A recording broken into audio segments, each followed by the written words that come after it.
All right, it's time for LeetCode Weekly Contest 184, and it's going to start in 10 seconds.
So the contest is over, it's time to explain the problems. So I'm going to give myself a limit on how much time I have for each problem so that this video doesn't get too long. So problem 1, string matching in an array. Given an array of words, return all strings in words which is substring of another word in any order. Okay, so find all the words that are part of another word. So this is not a hard problem. You loop through all the words, and then for each word you check every other word to see if it's part of that word, as long as it's another word, right? And because you don't want words being part of themselves. Problem 2, queries on a permutation with key. Given the array queries of positive integers between 1 and m, you have to process all queries according to the following rules. In the beginning, you have the permutation p equals 1 through m. For the current I, you find the position of that I. So basically, if it's 3, then you find the position of the number 3. and then you move that number to the beginning, and then you keep track of what index that is. At the end, you return all of the indexes. So if you read the example, you see for 1, 2, 3, 4, 5, if the query is 3, then you add 2 to your answer, and then for 1, the answer is 1, and then you keep adding. And since m is 10 to the 3, we can actually do this in n squared time. So for each query, we actually loop through the entire array to find its index. N squared works, and that is easy. HTML entity parser. An HTML entity parser is the parser that takes HTML code as input and replaces all the entities of the special characters with the characters itself. So you replace all the keys with the values, and that's basically what you do. I don't know what would make this problem hard, but I'm sure in other languages it might be different. So, okay, problem 4. I'll give myself more time to explain this one. Number of ways to paint n by 3 grid. You have a grid of size n by 3, and you want to paint each cell of the grid with exactly one of 3 colors: red, yellow, or green, while making sure that no 2 adjacent cells have the same color. You are given n, the numbers of rows in the grid. Okay, so there are n rows in the grid, and basically any 2 cells cannot have the same color. So you can't have, for example, 2 greens next to each other. And also, it goes in rows of 3, so it goes like that. You know what? I'm gonna go try to get a whiteboard. Okay, so I got this wonderful whiteboard called Limnu, and I have this thing with the stylus. Okay, problem 4. So basically, we have an n by 3 grid. It can look like this. So for example, this is n equals 2, right? Okay, basically we have to use a bunch of colors, and we'll represent the colors with integers. So for example, we could color it like this, because none of the 2 adjacent cells have the same color.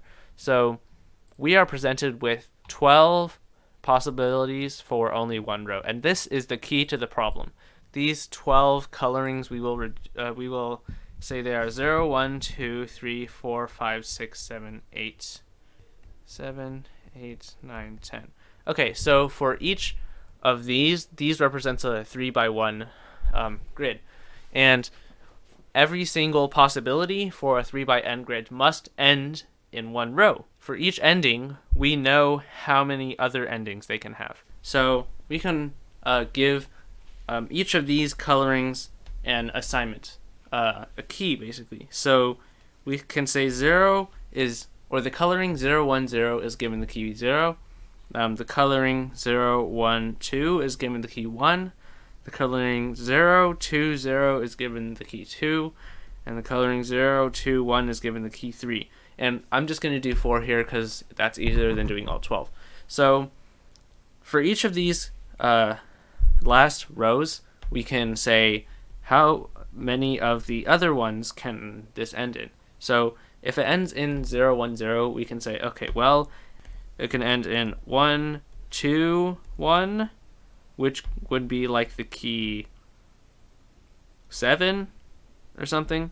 The key, it could end in 1, 0, 2, for example, and that might be the key, that could be the key 10, okay? So we can say 0 can end in 7, 10, so we can say the next line could be either a 7 or a 10 if it ends in a 0. So we can say the next line could either be a 7 or a 10 if it ends in 0. And of course there's many more. There's actually 5 of these. We can see over here, for these possible endings, these are the possible keys. So 7 isn't on there, so I guess, yeah. But, yeah. So for each of these endings, there are several possible next lines. And then we can say, well, we're going to consider the value of n here. So we start with n equals 1, and then for n equals 2, we look at how many endings there are, and then we look at each ending, and then we consider how many next lines there could be. And then we sum up all of those. And that becomes 54, which is the answer that they give us over here. So now we have 54 possible endings. 54 for n equals 2. For n equals 254, we know what the distribution of this is. The distribution of this is like Well, actually, I have no idea. So it might look like the number of colorings that end in 0, 1, 0 would be like 5. 1 would be 4. 2 would be 5. 3 would be 5. Something like that. 4 would be 4. And then so on, right? And then this is the case for n equals 2. For n equals 3, we can look at all of these. For 0, there are 5 colorings for n equals 2 that end with 0. And there are, let's see, there's 5 possible next lines if it ends in 0. So we say, okay, we do 5 times 5, and that becomes 25. And similarly, if there's if there's like 5 possible lines that can come after 1, then we say 4 times 5 is 20. Eventually, we will get another map. 0 has 12. I'm just making these numbers up. 1 has 10. 2 has 12. 3 has 8, and so on. And then we repeat the process again. We do that again, and then we can sum these numbers up again, and then that will produce the sequence 12, 54, 246, 1122, and so on. I'm pretty bad at explaining the number fours. Okay, so I computed that locally, and then I could produce a map that looks like this, and then I copy it to my clipboard to produce the actual dictionary. And then I can put that on LeetCode, and then that will give me my final answer. And it's like pretty fast too, because it's just hard-coded in. So that's one of the tips of competitive programming. If the answer only depends on n, then you can pre-compute it on your machine using however many seconds you need, and then you paste it onto the final answer to get whatever you need. And that is a tip. So keep that in mind. This doesn't happen often, but when the problem only depends on a value of n, then you can do this. Okay, so I guess it's time to rant now. This is going to be a really bad video for me to edit because it's so weird. So I guess it's time to go over the problems. I mean, okay, we're on spring break now and there's no school, so I guess I can... This contest was a pretty good contest. I think it was a bit easier. Because I could do all the problems. And yeah, I'm ending around rank 500. So problem 1, easy. Problem 2, easy. Problem 3, weird. Problem 4, good. Problem 4 is like kind of a math problem. And I bet you could solve it in different ways. But the way I did it was fine. So yeah, good problem. I haven't done today's problem, so I should probably do that.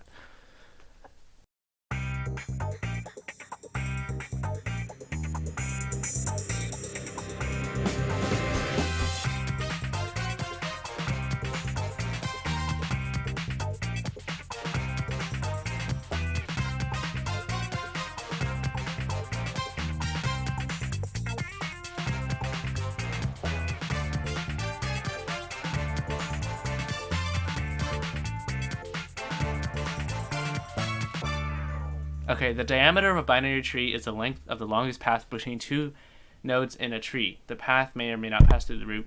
Basically, for this problem, we use a recursion. So for each node, we compute the length to the maximum depth of the node, so maximum depth of the node, and we also compute the diameter of that node using the depth of its left and right nodes. So we take the maximum of the diameter of the left node and the diameter of the right node, and then we max that with the depth of the left node plus the depth of the right node plus 2, because you need two edges to go from left to right.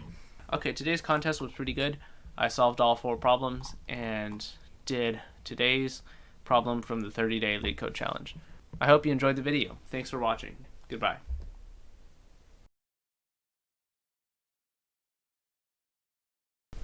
This is going to be a heck of an editing job.